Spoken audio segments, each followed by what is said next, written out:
Historia de la pedagogía. Sección 107. Cuarta parte. La época contemporánea. 7.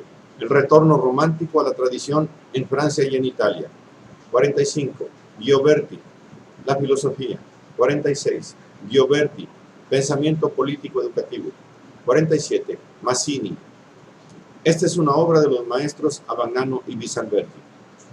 45. Gioberti. La filosofía. La obra de Vincenzo Gioberti, 1801-1852, tiene como fin defender la tradición espiritual italiana que él identifica con el catolicismo y el papado.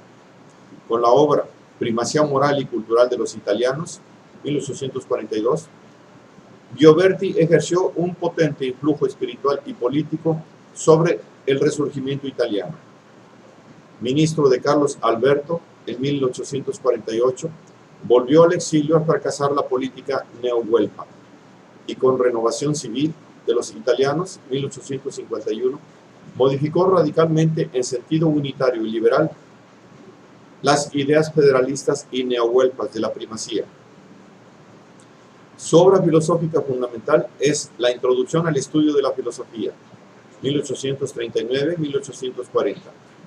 En las obras póstumas, Protología, Filosofía de la Revelación y Reforma Católica, Gioberti acentúa la faceta inmanentista y dialéctica de su pensamiento, cuyos fundamentos mantiene, sin embargo, inmutados.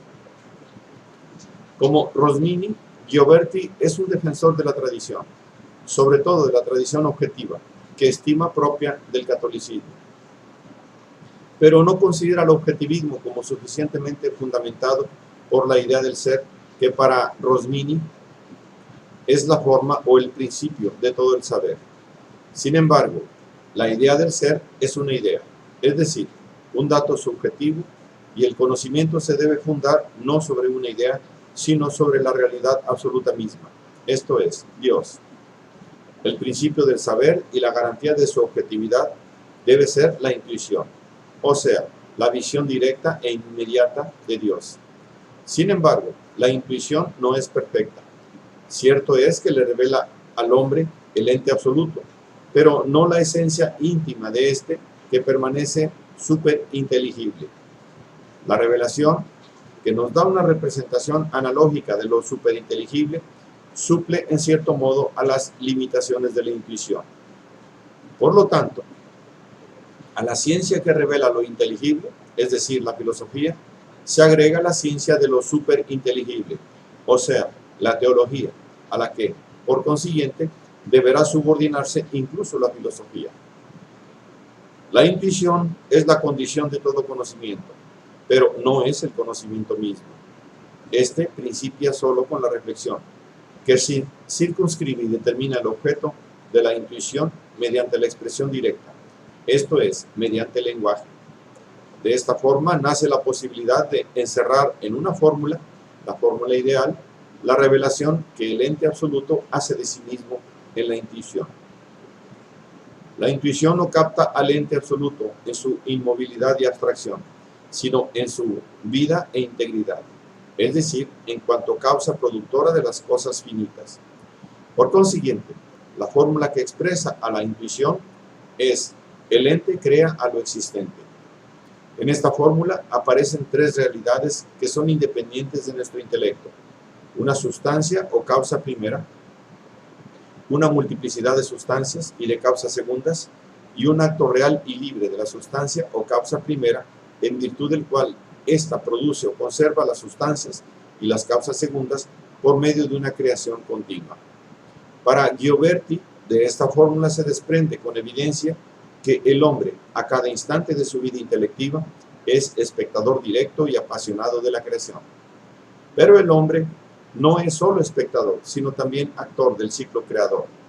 En efecto, este ciclo no termina con la creación de lo existente, sino que tiende a volver a lo existente hacia sí mismo y a hacerlo partícipe de su propia perfección. Esto acontece en virtud de la vida moral por la que el hombre se hace merecedor a la beatitud, que es su retorno a Dios. Lo existente retorna al ente. He aquí la segunda parte de la fórmula ideal. que expresa el remate del ciclo creador. Mientras en su primera parte el ciclo es exclusivamente divino, en la segunda es al mismo tiempo divino y humano, porque las fuerzas creadas concurren en calidad de causas segundas o concausas a efectuarlo bajo la acción promotora y reguladora de la causa primera. Con esta doctrina, Gioberti trazaba los rasgos salientes de un neoplatonismo cristiano, análogo al de la patrística oriental y al de Escoto Erígena.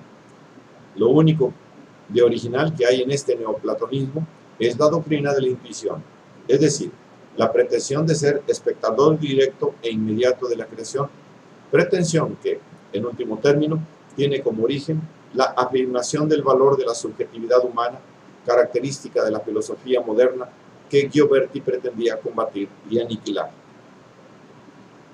En la fórmula ideal ve Gioberti el fundamento de la primacía de los italianos. El ente crea lo existente. Significa también, según Gioberti, la religión crea la moral y la civilización del género humano.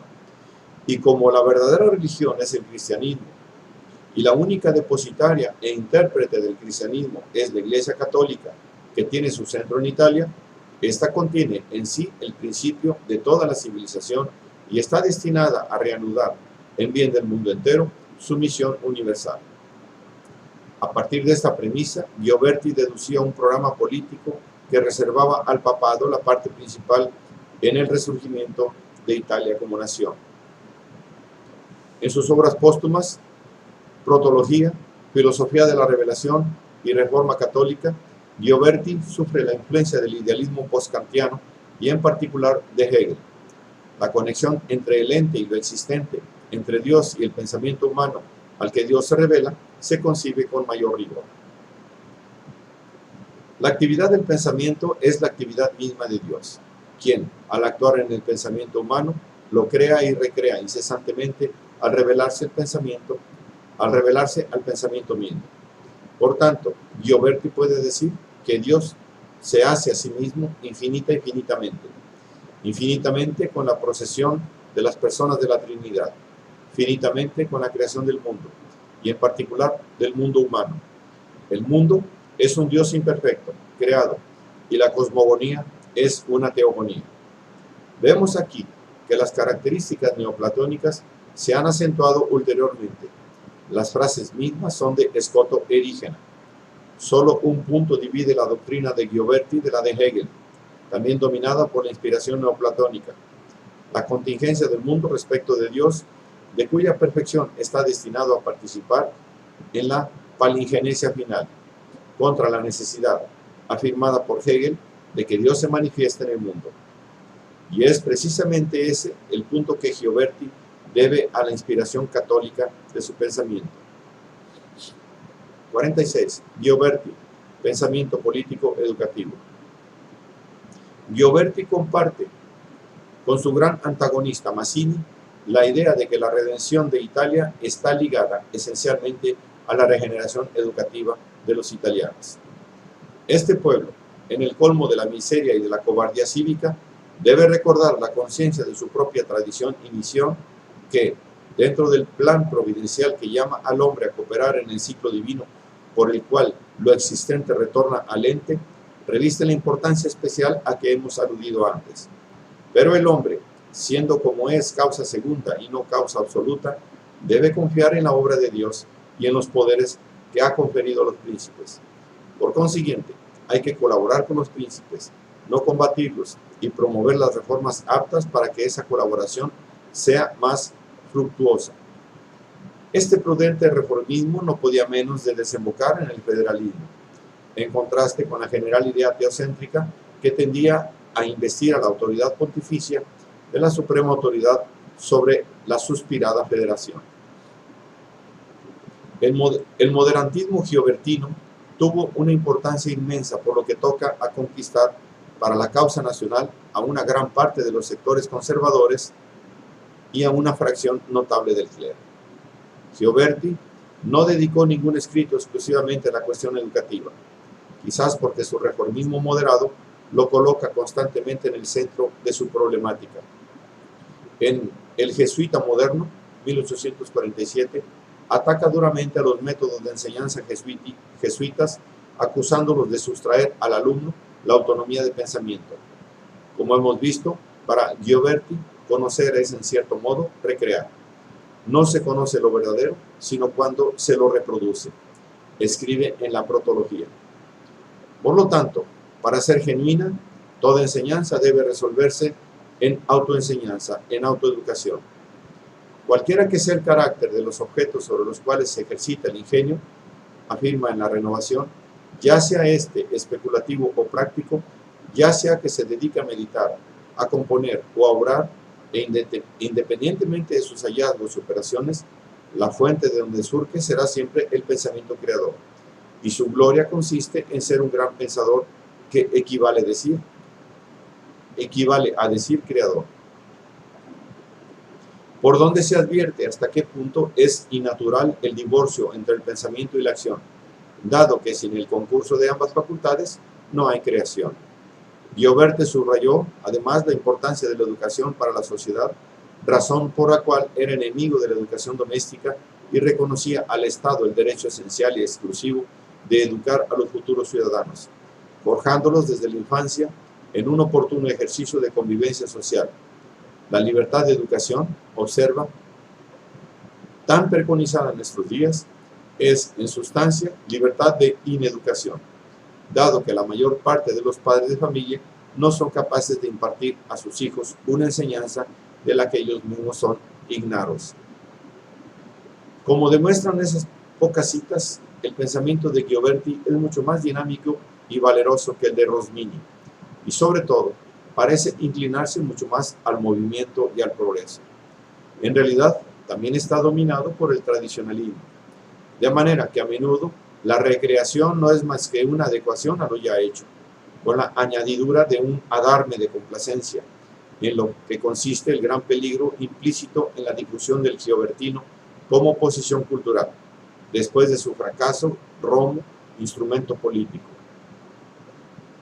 Entre otras cosas, la complacencia de las propias tradiciones hará que gran parte de la cultura italiana de la segunda mitad del siglo XIX encalle en un provincialismo perezoso y miope que, tomando como pretexto la primacía, califique de xenofilia inútil todo interés profundo por la cultura de otras naciones. Naturalmente, esto no entraba en las intenciones de Gioberti, aunque, por otra parte, es justo señalar hasta qué punto es compatible con su filosofía que, si bien persigue un ontologismo dinámico y no estático como el de Rosmini, por otra parte no concede ningún papel, ni podía hacerlo, a las ricas aportaciones de las diversas culturas, puesto que la meta está dada a priori con absolutismo teológico. 47. Mazzini. Si en las doctrinas de Rosmini y Gioberti predomina la idea de tradición, en el pensamiento de Mazzini predomina la de progreso. Sin embargo, la aparente antítesis de los dos campos y las violentas polémicas que más de una vez estallaron entre ellos no deben ocultarnos el concepto común que las une. El progreso no es otra cosa que la tradición ininterrumpida del género humano y su carácter es esencialmente espiritual. Sin embargo, subrayar, como hace Mazzini, el concepto de progreso implica una diferencia importante desde el punto de vista práctico-político, pues significa servirse de la idea de tradición para transformar la sociedad y las instituciones humanas más bien que para conservarlas. Giuseppe Mazzini, Génova, 22 de junio de 1805. Pisa, 10 de marzo de 1872. Fue el profeta y el apóstol de la unidad del pueblo italiano, unidad que encuadraba en el marco de la cooperación y la armonía de los pueblos de todo el mundo. Según Mazzini, los únicos criterios que poseemos para alcanzar la verdad son la conciencia y la tradición. Lo que la tradición, cuyo valor según Mazzini ha sido justamente reivindicado por Lamennais, tiene de estrecho e inmóvil, es corregido por la conciencia individual. La conciencia y la tradición son la revelación misma de la verdad, revelación que, repitiendo la famosa frase de Lessing, Mazzini llama también la educación progresiva de la humanidad. Mazzini emplea la palabra revelación en su sentido más literal. Dios se encarna sucesivamente en la humanidad y la humanidad es la única intérprete de Dios sobre la tierra. Dios es Dios y la humanidad es su profeta. Dice, en cuanto a manifestación de Dios sobre la tierra, la historia de la humanidad es un progreso incesante, en el seno del cual cada individuo y cada pueblo tiene una tarea o misión que, para ese individuo o ese pueblo, constituye el deber supremo. De tal forma, a la afirmación de los derechos propia de la Revolución Francesa y de la filosofía del siglo XVIII, Mazzini opone la afirmación del deber entendido como fe común y colectiva. Mientras el derecho estimula al individuo a rebelarse, el deber lo subordina a un fin superior y le infunde espíritu de sacrificio. Solo un concepto moral y religioso fundado en el deber de contribuir al progreso de la humanidad puede renovar la sociedad humana, despertando las energías de los pueblos y conduciendo a estos hacia la libertad. Mazzini es el profeta de una religiosidad laica, en la que la idea de la humanidad y del progreso ha ocupado el sitio de los conceptos teológicos. En Mazzini, la acción educativa se identifica con la política. El lema Dios y el pueblo significa que no existen intermediarios a que recurrir, ni principios de derecho divino que aceptar. Mazzini no solo sostenía la efectiva soberanía popular, sino que, con su ininterrumpida acción revolucionaria, que es un ejemplo extraordinario de sacrificio, demostró que en nombre del pueblo se pueden poner en movimiento poderosas fuerzas morales. Ya en sus instrucciones generales para los asociados a la joven Italia, 1831, Mazzini calificaba a su asociación de esencialmente educativa. Y en los debates del hombre, 1860, aseguraba que educación es la gran palabra que sintetiza toda nuestra doctrina. Pero no se limitó a las conclusiones que, en el plano revolucionario, podía sacar de esos principios. Está convencido de vivir los últimos momentos de una época crítica y los albores de una época orgánica. Es decir, al término de una época dedicada a destruir un pasado muerto y al principio de una era de reconstrucción de valores nuevos. Las ideas y los términos son de Saint-Simon. Para Mazzini, la nueva época deberá ser esencialmente orgánica, en cuanto realizará la solidaridad humana en formas libres y autónomas, cooperativistas más bien que colectivistas, como habrá de aclarar polemizando con Bakunin y Marx. Por lo tanto, es necesario, ante todo, educar al ciudadano, lo que no puede hacer sino la nación, en escuelas públicas. La pretendida libertad de enseñanza no es más que el arbitrio reconocido al padre de escoger el mal para su hijo. Además, es necesario educar también al productor, cultivando en cada individuo sus aptitudes particulares junto con los sentimientos de fraternidad y de amor que lo unen a sus semejantes. Por eso Mazzini quería que las escuelas se abrieran a las ciencias, a fin de que con método progresivo, contribuyendo a la buena dirección y al perfeccionamiento de las artes y los oficios, se formen expertos navegantes, buenos arquitectos, inteligentes artesanos, industriosos agricultores e ingeniosos fabricantes.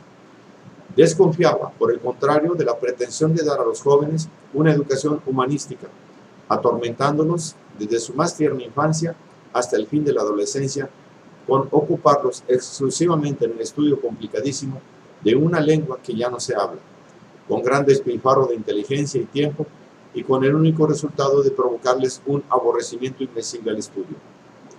Y a los millares de palabreros o doctorcillos mediocres, o menos que mediocres, que se obtienen de esta forma, oponía a las generaciones de jóvenes serios y preparados para la vida asociada, que se hubieran podido formar mediante una preparación universal de carácter técnico-científico.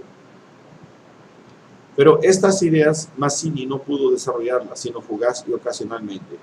Su mayor mérito consiste en haber formulado al mismo tiempo y en perfecta armonía el ideal nacional y el ideal de la fraternidad de los pueblos, de tal forma que fue gloria de la Italia mazziniana el haber dado vástagos que no solo combatieron por la libertad propia, sino también por la de todas las naciones en lucha por su independencia.